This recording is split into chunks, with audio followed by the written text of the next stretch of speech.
નમસ્તે વિદ્યાર્થી મિત્રો, કેમ છો? મજામાં ને? Online education Neelkanth school Morbi આપ સૌનું સ્વાગત કરે છે. ધોરણ 5 વિષય હિન્દી. હિન્દીમાં આપણે વિદ્યાર્થી મિત્રો આગળના લેક્ચરમાં કાવ્ય 3નો અભ્યાસ કર્યો હતો અને કાવ્યની સમજૂતી પણ મેળવી હતી. તો વિદ્યાર્થી મિત્રો આજે આપણે તેના શબ્દાર્થ શીખીશું. નન્હા તો छोटा, धूप तो तड़को, राही तो मुसाफिर अने यात्री, सिपाही तो सैनिक, वतन तो देश अथवा जन्मभूमि, मंजिल तो लक्ष्य अथवा ध्येय, चलन तो व्यवहार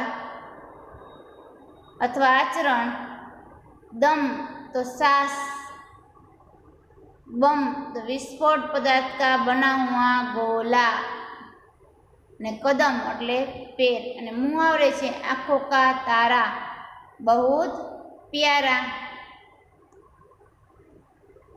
એના પછીના અભ્યાસમાં છે उत्तर दीजिए, ऐसे कार्य बताओ जो तुम देश सेवा के लिए करना चाहते हो. तो विद्यार्थी मित्रों एમાં આપણે मैं कूड़ेदान में कूड़ा डालूंगा, बिजली की बचत करूंगा, मैं पानी की बचत करूंगा, इसी तरह पढ़ाई करूंगा. तो आवा कार्य करवाना छे. बीजो प्रश्न है, अगर तुम सिपाही होते तो क्या करते? मैं डट कर सरहदों की रक्षा करूंगा अथवा रक्षा करूंगी, किसी भी मुसीबत में राष्ट्र का द्रोह नहीं करूंगा,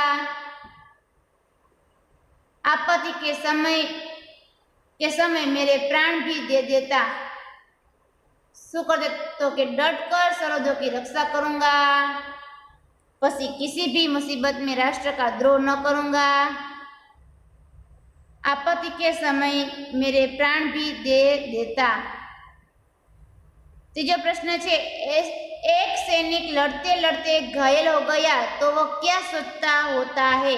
एनो जवाब है, मैं घायल न होता तो अंत तक जूझता रहता. એટલે કે અંત તક મેં જો હું ઘાયલ ન થયો તો છેક લગી હું લડાઈ કરે. પછી બીજો મુદ્દો છે એમાં, मेरे साथी सैनिक भावुक न हो तो अच्छा है. એટલે કે મારા સાથી બધા મિત્રો પણ ભાવુક ન થાત એમ. આપણો મિત્ર ઘાયલ થઈ જાય તો આપણને ચિંતા થાય ને એમ, એટલા માટે. चौथा प्रश्न है, हम अपने राष्ट्र को तिरंगा क्यों कहते हैं? इसके रंगों के अर्थ बताओ. जो આપણે આપણા રાષ્ટ્રધ્વજને तिरंगो कहिए છીએ. हम अपने राष्ट्रध्वज को तिरंगा कहते हैं क्योंकि इसमें 3 रंग होते हैं, केसरिया, सफेद और हरा. केसरिया रंग वीरता और बलिदान का प्रतीक है, सफेद रंग शांति का प्रतीक है और हरा रंग हरियाली एवं समृद्धि का प्रतीक है. इसीलिए हम इसको तिरंगा कहते हैं.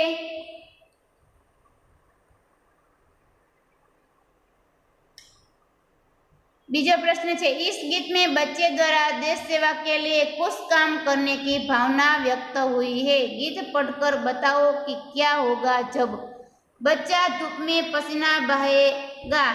तो शू कहे, तो खेत में हरे हरे हो जाएंगे. धूप में पसीना बहाएगा એટલે કે खेत हरे हरे हो जाएंगे और फसल से लहला उठेंगे. फसल से लहला उठेंगे, देश समृद्ध हो जाएगा. दुनिया में कहीं बम नहीं गिरेंगे. એટલે કે એનો પંક્તિનો ભાવ વ્યક્ત અહીં એવો થાય છે, તો दुनिया में शांति बनी रहेगी और किसी को किसी भी प्रकार का नुकसान नहीं होगा. बच्चा मंजिल से पहले कहीं दम नहीं लेगा तो उसे मंजिल अवश्य प्राप्त होकर ही रहेगी. वह आगे ही आगे बढ़ता जाएगा। धरती पर पापी नहीं लेंगे। चौथो प्रश्न है, तो धरती ऊपर कोई पापी जन्म नहीं ले अने धरती ऊपर हमेशा स्वर्ग बनी रहे। गीत में एक पंक्ति, प्रश्न नंबर 3, गीत में एक पंक्ति है, बोलो मेरे संग जय हिंद जय हिंद। यह एक नारा है जो हम कई अवसरों पर बोलते हैं। सोचो और बताओ, तुमने यह नारा किस अवसर पर बोला है? तो कि 15वीं अगस्त, 26वीं जनवरी जैसे राष्ट्रीय त्यौहार पर हमने यह नारा बोला है। इस नारे के अलावा आप और कौन से नारे बोलते हैं? आना सिवाय આપણે બીજા क्या नारा बोलीए छे? चलो विद्यार्थी मित्रों, तो कि जय हिंद, પછી जय जवान जय किसान, आजाद हिंद जिंदाबाद, गांधी जी अमर रहो, आधी रोटी खाएंगे देश को बचाएंगे, ऐसे नारे हम बोलते हैं। प्रश्न नंबर 4, इस गीत में बच्चे ने अपने आप को देश का सिपाही बताया है। तुम भी बड़े होकर कुछ न कुछ बनना चाहते हो या बताओ। एम के छे बड़े होकर तुम क्या बनना चाहते हो? तमे जे बनवा मागता होय ते आपणे अहींया व्यक्त करवानुं छे। क्या बनना चाहते हो ते पण आपणे अहींया व्यक्त करवानुं छे। हवे आपणे थोड़ाक स्वाध्यायना प्रश्न जोवाना छे। धूप में पसीना बहाने से क्या होगा? धूप में पसीना बहाने से खेत फसल से लहला उठेंगे। बीजो प्रश्न है, दुनिया की आंखों का तारा कौन बनेगा? तो नन्ना मुन्ना राही दुनिया की आंखों का तारा बनेगा। नन्ना राही सबको क्या सिखाएगा? प्रश्न नंबर 3, नन्ना राही सबको प्यार भरा व्यवहार सिखाएगा। नन्ना राही दुनिया में क्या नहीं गिनने देगा? नन्ना राही दुनिया में बम नहीं गिनने देगा। देश का सिपाही कौन है?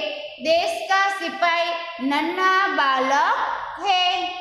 नन्हा राही रास्ते पर कैसे चलेगा? नन्हा राही रास्ते पर निडर होकर सीना तान कर चलेगा। नन्हा राही निडर होकर सीना तान के चलेगा। एना पछीना छे प्रश्न नंबर 2, विरुद्धार्थी शब्द ढूंढकर लिखे।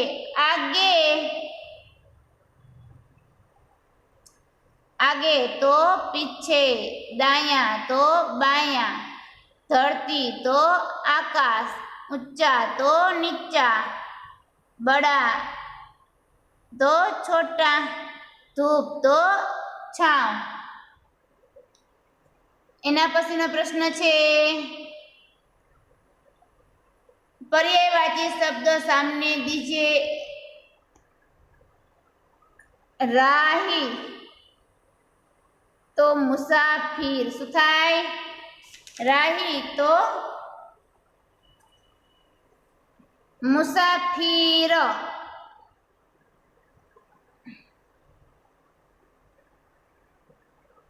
राही नो अर्थ थाय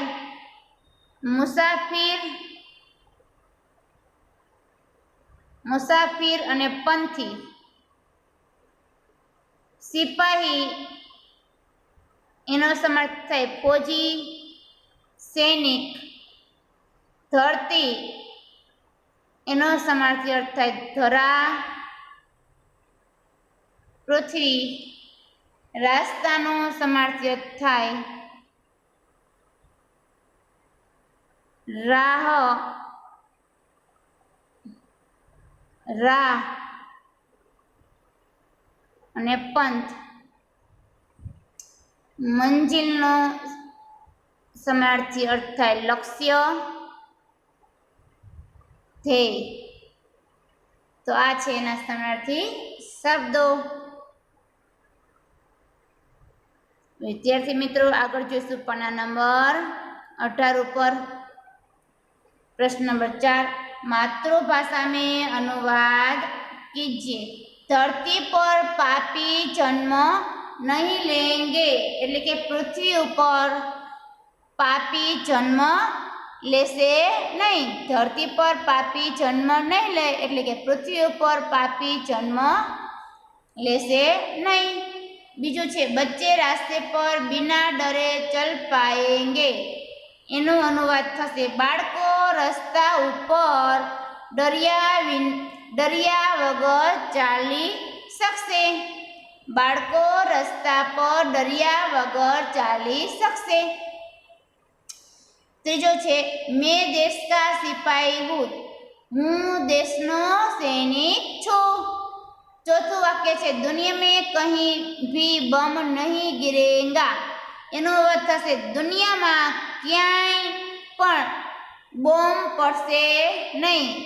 દુનિયામાં ક્યાંય પણ બોમ્બ પડશે નહીં. પાંચમું છે હમારે દેશ કા નામ ભારત છે. આપણા દેશનું નામ ભારત છે.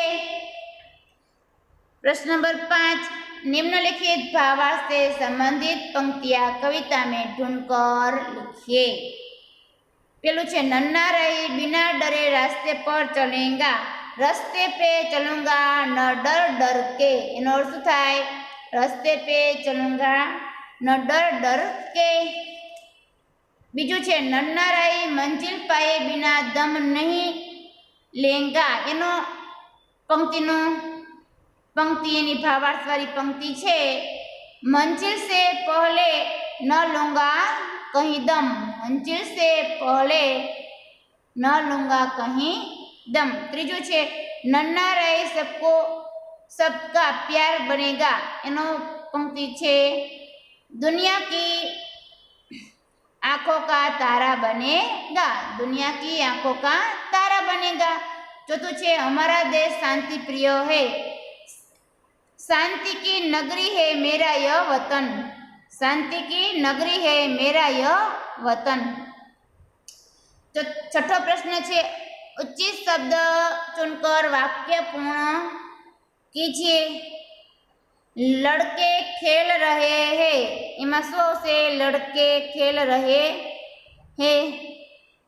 खाली जगह एमा मैं खेलता हूँ. आप कहाँ जा रहे हैं? सो से आप कहाँ जा रहे हैं? आप कहाँ जा रहे हैं एम आगर पेलो छे ने ये आवशे. इन किताब में आपकी किताब कौन सी है? सो आवशे इन. इन किताबों में आपकी किताब हम पढ़ते हैं. सो से हम पढ़ते हैं.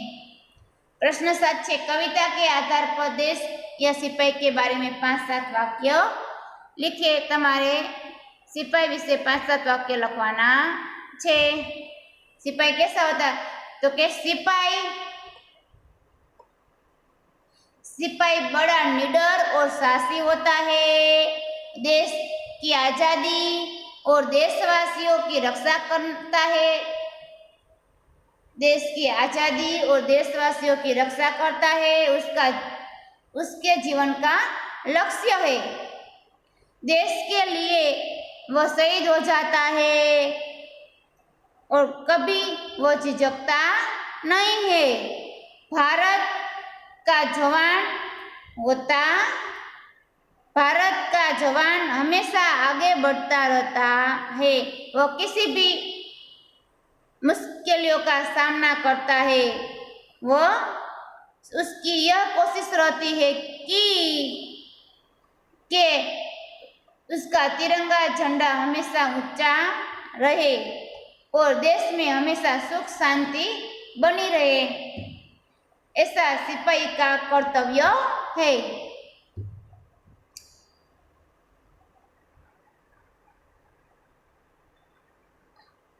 इस गीत में बच्चे में सिपाही बनकर देश की सेवा करने की भावना व्यक्त की है. सोचो क्या देश की सेवा केवल सिपाही बनकर ही की जा सकती है? बताओ, लिखो. देश की सेवा कैसे करते हैं? जो किसान के रीते करे छे देशनी सेवा तो कड़ी मेहनत करके. पेलू छे किसान तो के कड़ी मेहनत करके बहुत अनाज पैदा करके પછી કુદરતી ખાद का उपयोग करके, ત્રીજું છે કુદરતી ખાद एवं दवाइयों का उपयोग कम करके। शिक्षक के रीते करे देश માટે સેવા, તો કે बच्चों को उत्तम शिक्षा देके, बीजू छे बच्चों को जीवन कौशल्यों और जीवन मूल्यों को स्थापित करके, त्रीजू छे ऊंचे आदर्शों का आचरण करके। खिलाड़ी तो खिलाड़ी छे खेलदिली रखकर અને ધોखेबाजी छोड़कर શું કરે છે? सही अर्थ में कौशल्य सिखाकर। कलाकार तो कि आजीवन कला की उपासना करके, साधना करके। बीजू छे केवल अर्थ मात्र को लक्ष्य न मानकर, न बनाकर। पछी सकारात्मक दृष्टिकोण रखकर मूल्यों को उजागर करके।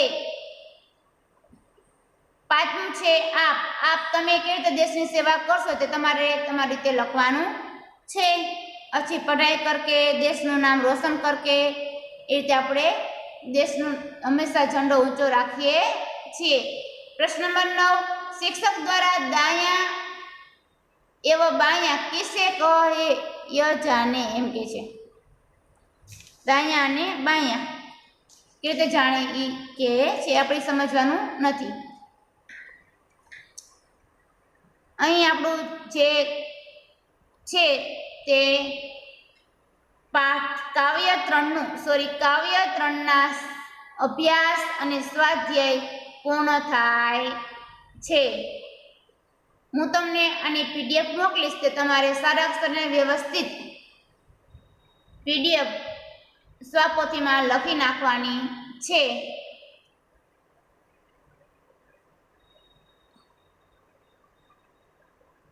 ફરી મળીશું વિદ્યાર્થી મિત્રો નેક્સ્ટ લેક્ચરમાં। ત્યાં સુધી આવજો બાળ મિત્રો।